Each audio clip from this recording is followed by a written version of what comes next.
আসসালামু আলাইকুম। তোমরাগুলো কেমন আছেন? মুই তোমাগুলো দোয়া এবং আল্লাহ পাকের অশেষ রহমতে আলহামদুলিল্লাহ অনেক ভালো আছেন। এই যে দেখো সারা বাংলাদেশে যে বৈষম্য বিরোধী ছাত্র আন্দোলন শুরু হয়েছিল কিছুদিন আগে এবং দেশ স্বাধীন হয়েছে। এই আন্দোলন করার পরে কিন্তু দেশ স্বাধীন করা হয়েছে। এখন এই ছাত্র আন্দোলনগুলো যে হয়েছে এবং বৈষম্য বিরোধী ছাত্র আন্দোলনগুলো যে আমাদের আন্দোলন করা শিখেছে, তার মানে কি ওরা যখন আমাদের সরকারকে পতন করার জন্য আন্দোলনে ডাক দিয়েছিল আমরা সবাই গেছিলাম, যে আন্দোলন করে সরকারের পদত্যাগ করাছি, ভালো কথা। তার মানে কি এটা হলো যে ডায়রিয়া পায়খানা পাতলা পায়খানা কে হলো, ডায়রিয়া কে হলো, সেটার জন্য আন্দোলন করা লাগবে 2-3 দিন মনে হয় হবে। যে এই যে আনসার ভাইগুলো যে আছে সারা বাংলাদেশে, যে আনসার বাহিনীগুলো আছে, আরে ভাই তোমরা কিসের জন্য তোমরা আন্দোলন করে গেছেন? তাও আবার আন্দোলন করে গেছেন, ভালো কথা। আরে ভাই আন্দোলন তো করলে হয় না, আন্দোলনের সময় থাকা লাগবে, মানে তারপর হচ্ছে আন্দোলন নিয়ে যৌতিকতা থাকা লাগবে, যে আসলে আমরা এই আন্দোলনটা করলে আমরা পাবো, এরকম যৌতিক মানে শর্ত থাকা লাগবে। আন্দোলন করে গেছেন তোমার শাহবাগের মধ্যে, ভালো কথা। সারা বাংলাদেশ যে ছাত্রগুলা আন্দোলন করিয়ে সরকারের পর্যন্ত পতন ঘটাল, আর তোমরা সেই ছাত্রের উপরে চড়া হন। তোমরা কি করেন? সেই ছাত্রের মধ্যে ডাকাডাকি শুরু করছে। আচ্ছা ছাত্রগুলি তোমাকে দেয় নাই, পঙ্গায় দেয় নাই, পাশা লাল করে ফেলায় নাই, পরে যে একা এলা তোমরা ভুল সেরে করেন গেল। এই যে দেখো আনসারগুলো গেল, সানসার আনসার তো না, সানসারগুলো গেল। সানসার দেওয়ার পরে দেখো এই যে তারপরে আবার শুরু করছে কাই অটো রিক্সা, তারপরে পায়ে পেডেল দিলে চালায় সেই রিক্সা। আচ্ছা রে ভাই তোমরা যারা রিক্সা চালক আছেন, ভাই চাচারা বাপেরা যাই হোক না কেন, আচ্ছা তোমরা কিসের জন্য আন্দোলন করলেন বলেন তো?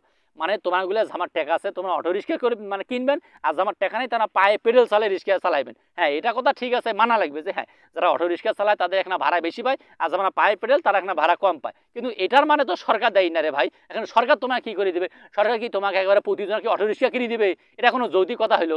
গেল এটা আন্দোলন ধরো বাদ দিলাম। তারপরে দেখো এই যে কাল বাদ পরশুদিন মনে মুই আরেকটা ভিডিও দেখুন, যারা সারা বাংলাদেশের মধ্যে প্রেম বঞ্চিত, মানে প্রেম বলে করে নাই। আচ্ছা এই যে প্রেম বঞ্চিত, প্রেম করে নাই, এমরা ফিরে আন্দোলন শুরু করছে। আরে ভাই এই যে এত আন্দোলন, আনসার আন্দোলন করবে এনেছে, তারপরে হচ্ছে তোমার ওই যে রিস্কেল আন্দোলন করবে এনেছে, যে যারা প্রেম বঞ্চিত তারা আন্দোলন করেছে।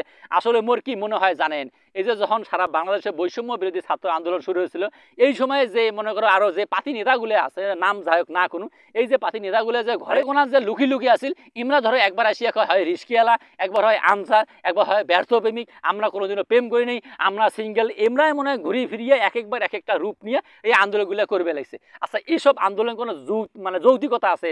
তোমরা ওগুলো কন্ত এটা কিসের আন্দোলন রে ভাই?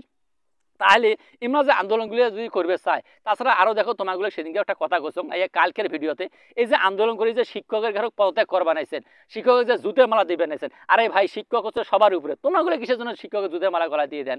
তাহলে যদি তোমরাগুলো সবাই হাঁটতে আন্দোলন করেন, মুততে আন্দোলন করেন, কে পাতলা পায়খানা আন্দোলন করে, তাহলে মোরও একটা আন্দোলনের দাবি আছে রে ভাই। তবে যারা এই মুহূর্তে ভিডিও দেখবেন, যারা সারা বাংলাদেশে যারা ইউটিউবাররা আছেন, মানে কন্টেন্ট ক্রিয়েটাররা আছেন, যা আমার ভিডিও এলাও ভাইরাল হয় নাই, মানে কি পেজ খুলে বসিয়ে আছেন, তারপরে ইউটিউব চ্যানেল খুলে বসিয়ে আছেন, এলাও পেজ মনিটাইজেশন করে পার নাই, তারপরে ভিডিও ভাইরাল হয় নাই, তা আমারগুলো সবাই মিলি তোমরাগুলো আসে তো মুইও যাই। যেমন মুই 2 বছর থেকে এই যে কন্টেন্ট ক্রিয়েটার করো, মানে কি ভিডিও বানা, মোর 2 বছরে আজ পর্যন্ত একটা ভিডিও ভাইরাল হয় নাই।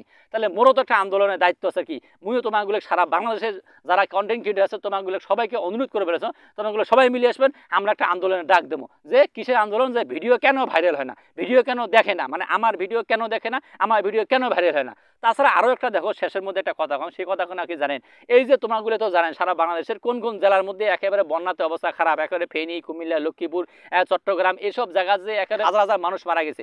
আচ্ছা যে ভাইগুলা নিজের পরিশ্রমে নিজের টাকা নিয়ে তোমাগুলো সাহায্য করে গেছে, আরে ভাই এমরা কি সাহায্য করবে যায় বিপদত পড়ছে?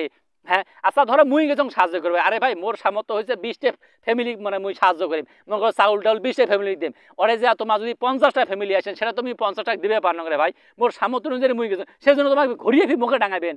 আচ্ছা তোমাগুলো কন তাহলে মানুষ কিভাবে মানুষের উপকার করবে? এই যে যারা যে ভাই বোনেরা যে মানে গেছে সাহায্য করার জন্য, ওমাকে ঘুরিয়ে ডাং বানাইছে। আচ্ছা এটা কি কোনো ঠিক আছে? তাহলে এমরা আন্দোলন করা দরকার। হ্যাঁ আমরা আসলাম সাহায্য করতেও, যে চাইলাম মানে কি কোটা সংস্কার হইলাম আমি সরকার, সেরকম দশা হচ্ছে। এরা গেল উপকার করতে, মানে বন্যাদের সাহায্য দিতে, এমরা খায় ডাং। যে কোনো সময় ভাই আন্দোলনের মধ্যে মুই ডাক দেম, যে কোনো সময় তোমরা প্রস্তুত থাকবেন। সেটা হচ্ছে কি, কেন আমার ভিডিও ভাইরাল হয় না, কেন আমার সময় ভিডিও দেখেন। সকলে ভালো থাকেন, সুস্থ থাকেন, টাটা বাই বাই, আল্লাহ হাফেজ।